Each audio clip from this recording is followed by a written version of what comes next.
Pada siang itu, saat umat muslim sedang melaksanakan ibadah Jumat, suara bising motor tersebut mengganggu khusyuknya ibadah mereka.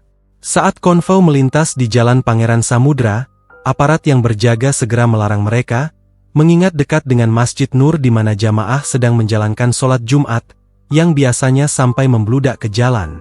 Meskipun demikian, masa kampanye tetap memaksa untuk melanjutkan perjalanan mereka. Mereka berargumen bahwa sholat Jumat hampir selesai dan akhirnya, aparat tidak dapat lagi menghentikan mereka, sehingga mereka melintasi jalan tersebut.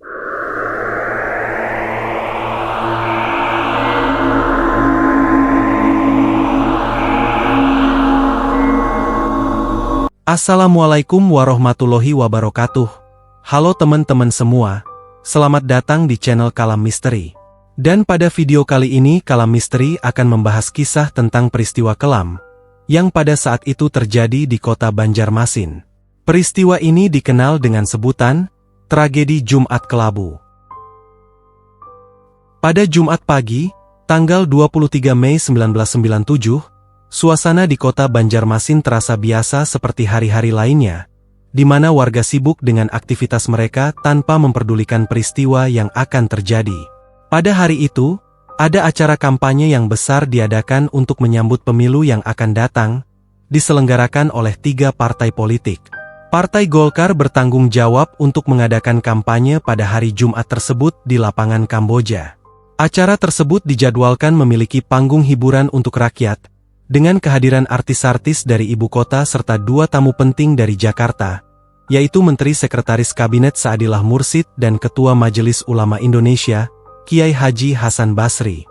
Kampanye ini sangat penting mengingat Partai Golkar adalah kekuatan politik yang kuat saat itu.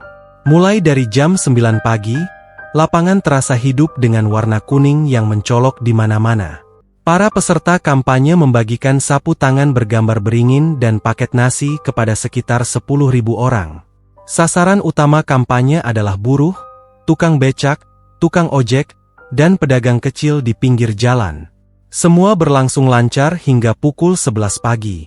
Pada siang harinya, para simpatisan muda partai masih semangat melanjutkan kampanye, mengadakan iring-iringan motor untuk menarik perhatian masyarakat. Dimulai dari pusat kota, mereka memulai konvoi dengan menggeber gas motor mereka, yang menghasilkan suara yang sangat bising dan mengganggu. Beberapa dari mereka bahkan melepas knalpot motor, membuat suara menjadi lebih berisik lagi. Suara bising dari konvoi massa yang sedang berkampanye bukanlah hal baru dan sering terjadi saat ada pergerakan massa di jalan. Namun, kesalahan besar terjadi dalam pemilihan waktu dan tempat kegiatan tersebut. Pada siang itu, saat umat muslim sedang melaksanakan ibadah Jumat, suara bising motor tersebut mengganggu khusyuknya ibadah mereka. Saat konvoi melintas di Jalan Pangeran Samudra, aparat yang berjaga segera melarang mereka, mengingat dekat dengan Masjid Nur di mana jamaah sedang menjalankan sholat Jumat, yang biasanya sampai membludak ke jalan. Meskipun demikian, masa kampanye tetap memaksa untuk melanjutkan perjalanan mereka. Mereka berargumen bahwa sholat Jumat hampir selesai dan akhirnya, aparat tidak dapat lagi menghentikan mereka, sehingga mereka melintasi jalan tersebut.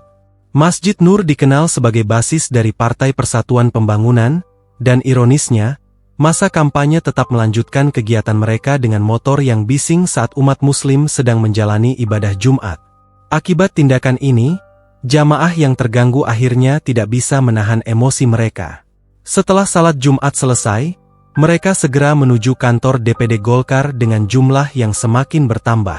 Kabar insiden ini juga cepat tersebar di kalangan penduduk, dan banyak dari mereka yang kemudian bergabung menuju kantor Golkar.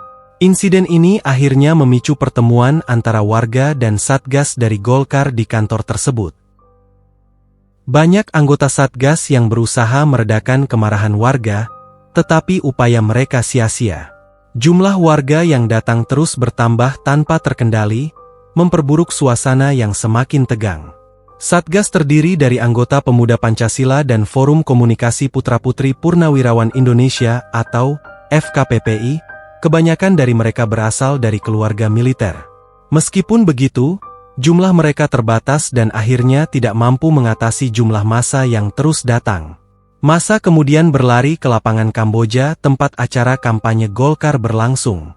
Di sepanjang jalan, mereka menurunkan dan membakar semua bendera, spanduk, umbul-umbul, dan atribut kampanye lainnya. Di lapangan, mereka bergabung dengan massa yang sudah ada di pinggir lapangan. Mereka menyerbu panggung kampanye dan merobohkannya. Pertempuran pun pecah antara penyerbu dengan sekitar 20.000 anggota Golkar yang berkumpul di sana. Petugas keamanan tidak mampu lagi mengendalikan situasi. Saat sore menjelang, situasi semakin memburuk. Massa dari berbagai penjuru kian banyak, sebagian besar membawa senjata.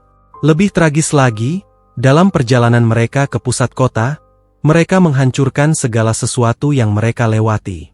Toko, kantor pemerintahan, dan kendaraan yang mereka temui hampir pasti dibakar. Bahkan rumah warga juga menjadi sasaran amukan mereka. Di area pertokoan seperti Mitra Plaza, upaya pengamanan memang sudah dilakukan, tetapi jumlah petugas keamanan tidak sebanding dengan massa yang datang. Di Hotel Istana Barito, Satpam berusaha keras untuk mengamankan situasi dengan menggedor pintu dan berteriak panik bahwa telah terjadi kebakaran. Tamu-tamu hotel yang mendengar teriakan itu langsung berhamburan keluar untuk menyelamatkan diri. Di jalan, terlihat seorang wanita hanya mengenakan pakaian dalam. Saksi melihat bahwa kaos Golkar yang dikenakannya hampir ditarik oleh massa, tetapi untungnya ia berhasil meloloskan diri. Kekuatan dominan dari massa tersebut sebagian besar menggunakan atribut dari Partai Persatuan Pembangunan, disertai dengan yel-yel yang mereka teriakan. Ada juga rombongan lain yang menggunakan atribut dari Partai PDI. Identifikasi siapa yang menjadi korban atau pelaku dalam kerusuhan ini tidak jelas. Lebih buruknya lagi, insiden ini tampaknya menjadi kesempatan untuk mengekspresikan segala macam sentimen, dari agama hingga konflik etnis. Konflik ini seperti meledakkan semua ketegangan dan masalah yang ada. Apa yang mulanya mungkin merupakan perseteruan antara dua kelompok, akhirnya menarik banyak pihak lain ke dalamnya. Kondisi semakin memburuk dengan beredarnya banyak informasi hoaks yang hanya memperkeruh suasana. Pada saat itu, beredar rumor bahwa Masjid Nur akan dibakar, yang membuat situasi semakin tegang.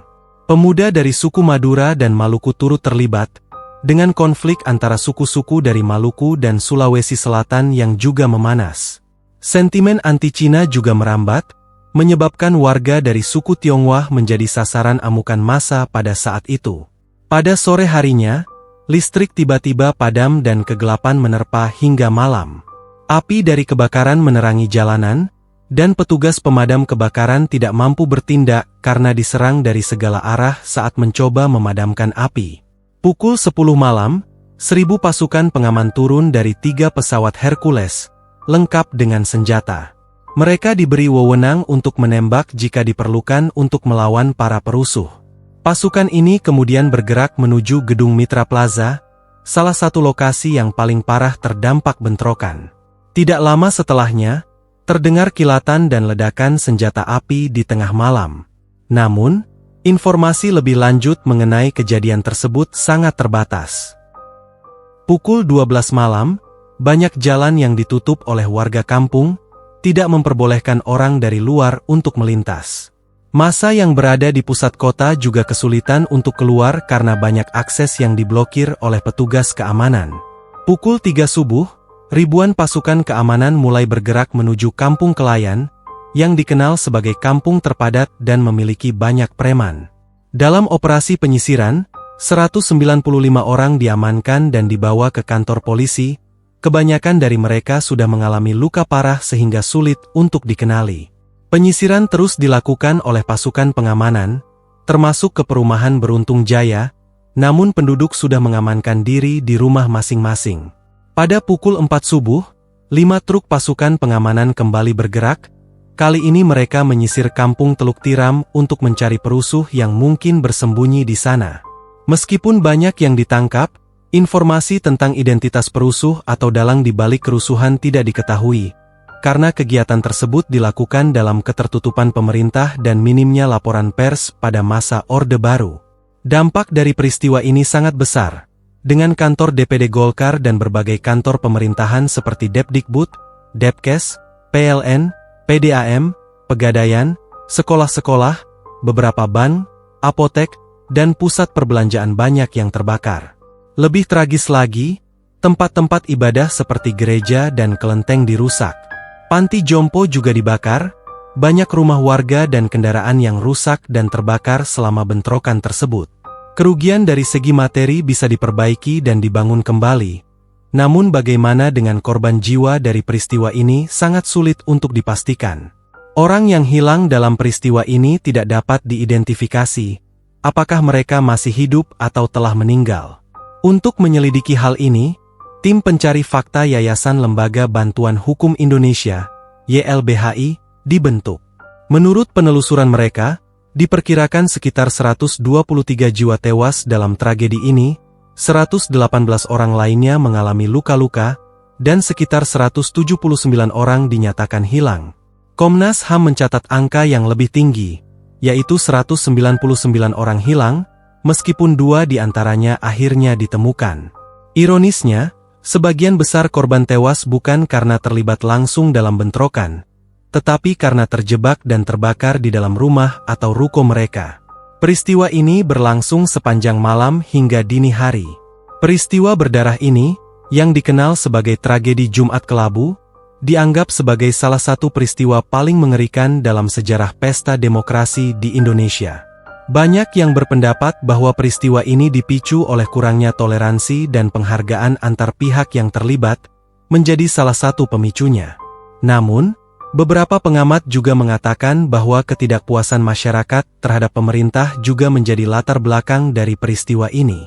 Jika ada ketidakakuratan dalam informasi dalam video, atau jika ada sudut pandang yang berbeda, silakan berikan komentar di video ini. Sampai jumpa kembali di video selanjutnya. Jangan lupa like dan subscribe.